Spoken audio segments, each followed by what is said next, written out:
அன்பானவர்களே, பிரியமானவர்களே, கோச்சிக்காதீங்க. இதோ இப்போ இந்த மயிர் இருக்குதுல்ல, எனக்கு நிறைய மயிர் அதிகம். அதனால தான் அடிக்கடி மயிருன்னுவேன்.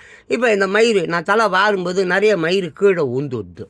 எல்லா மயிரையும் பொறுக்கி சேர்த்து வச்சு, இந்த நம்ம தெரு மேலே போவோம் பாருங்க. ஆமாம், 100 கிராம் மயிருக்கு 10 ரூபா அப்படின்னு.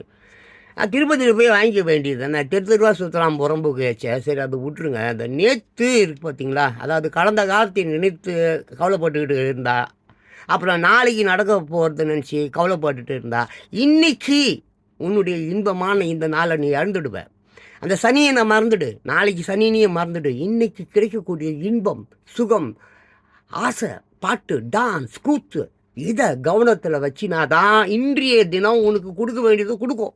நீ நேர்த்தியாக நினச்சிட்டு இருந்தா, நேற்று மயிர் நினச்சி அழுதுன்னு கடை, நாளைக்கு நினச்சிட்டு அது இன்றைக்கி கிடைக்கிற எல்லாத்தையும் நீ இழந்துடுவ. அந்த சனியை நான் நேற்று சனி அதான் சரித்திரத்தெல்லாம் ஒழிச்சு கட்டுன்றேன். சேரன் சோறன் மயிரெல்லாம் வந்து உனக்கு சோறு கொடுக்க மாட்டான். இன்றைய தினத்தை அற்புதமாக அப்படியே கனவு காணு, யோசிச்சுப்பார். இன்றைக்கி கிடைக்கக்கூடிய இன்பங்களை நினச்சி சந்தோஷப்படு. அதை ஊட்டுட்டு என்ன இது, ஆமாம், இந்த நான் படிக்கிறேன் பாரு. கடந்த காலத்தை நினைத்து கொண்டு எதிர்காலத்தை நினைத்து கொண்டு நிகழ்காலத்தில் நடக்கும், அதாவது இன்று நடக்கக்கூடிய நன்மைகள், அற்புதமான மகிழ்வுகள், சந்தோஷங்கள் எல்லாம் இழந்து விடாத. ஆமாம், ஆமாம், அப்படி ஆமாம், வீணாக போயிடுவேன், வேஸ்ட் ஆகிடுவேன். அதெல்லாம் நான் முந்தா நேற்று மயிர் மண்ணாங்கட்டிலாம் நினச்சி வேஸ்ட்டாக போயிடுவேன். அதில் விலகிடு. நேற்று தூரம் தூக்கி போட்டுரு. ஆமாம், நாளைக்கு என்ற அந்த நாளை தூரம் தூக்கி போட்டுரு. இன்றைக்கி வா, இந்த நிமிடம் பற்றி மனதை ஒரு நிலைப்படுத்தி அமைதியாய் மிக தெளிந்த மனதோடு சிந்திப்பின் அந்த நிமிடமே உனது மொத்த உடலும் உனது கட்டுப்பாட்டுக்குள் வந்துவிடும். ஆமாம், எந்த அயோக்கியத்தனமும், எந்த அயோக்கிய பயிலும், எந்த கமநாட்டியும் உன் கண்ணுக்கு வரவே மாட்டாங்க.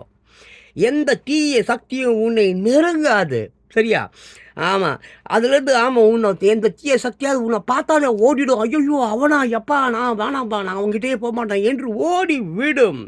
வாழ்க்கையின் அர்த்தமும் புரிந்து விடும். உன் வாழ்க்கை, நீ என்ன பிறந்த, இந்த வாழ்வாதாரம் எதற்கு, அதுவும் அர்த்தம், அந்த அர்த்தமும் உனக்கு புரிந்து விடும். எந்த ஒரு போலியான தேவைகளும் உனக்கு தேவைப்படாது. போலியான தேவையான நாளை பாய்ச்சா மயிறு மண்ணாங்கட்டி நடிக்க மயிறு புட்டுக்கு புண்ணாக்கு எதுவுமே தேவைப்படாது. உனக்கு இயற்கையாய் வாழ்ந்து இயற்கையாய் எளிமையாய் மரணித்து போவாய். இயற்கையை ரசித்து இயற்கையாய் சிரித்து கொண்டே இறந்து போவாய். இதுதானப்பா வாழ்க்கை. அதை கடைபிடி.